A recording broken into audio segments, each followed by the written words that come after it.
Hai guys, sebelum nonton jangan lupa klik tombol subscribe dan loncengnya dulu ya.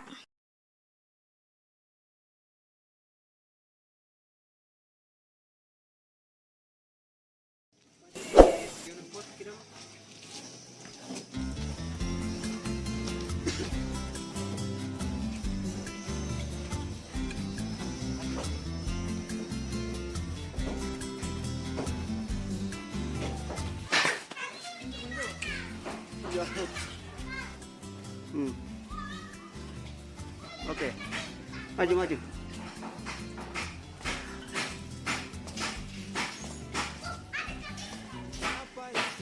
Caboclo com a gente, dizendo sobre meu parente que eu iria viajar por uma estrada que foi com a minha tropa, colocou na minha mão um livro de eu entregar pra uma Francisca que morava em Diamantina, uma cidade de Minas, mas teria que passar pelo estado de Santa Catarina, pousaria em Guarapuava, no estado do Paraná.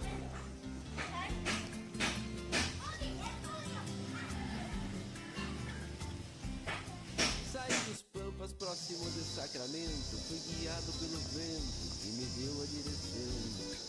Algum motivo me levou até Cruz Alta, terra e saga missioneira, muita história e tradição.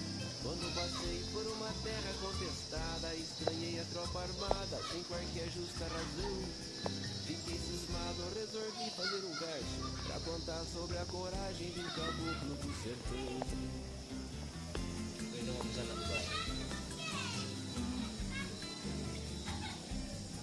Parei em Palmas, depois fui a Guarapuava e pelo campo do Bobim, em Palmeira eu cheguei. Pasto da tropa encontrei em Ponta Grossa, na Vila Nova de Castro, fiz a ronda e da pousei. Fui a São Paulo pra ouvir moda caipira, dancei uma, duas catira. Taubaté eu visitei, lá em Silveiras tomei um prato tropeiro, Paraty, Rio de Janeiro, cidade de El Rei.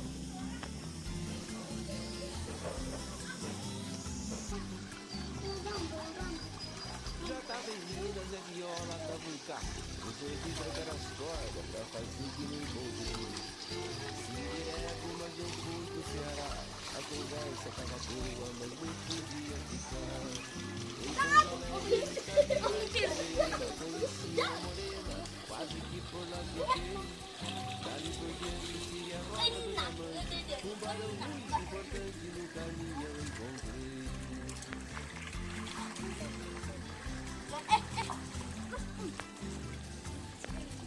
Cheguei na casa da tal Francisca famosa, queria ter uma prosa, eu pedi pra ele entregar.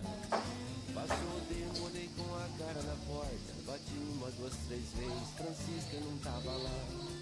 Dei minha volta e percebi no de repente que o diacho do meu parente era só meu coração, que revelava qual seria o meu destino, exaltar nosso tropeiro e o caboclo do sertão.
Música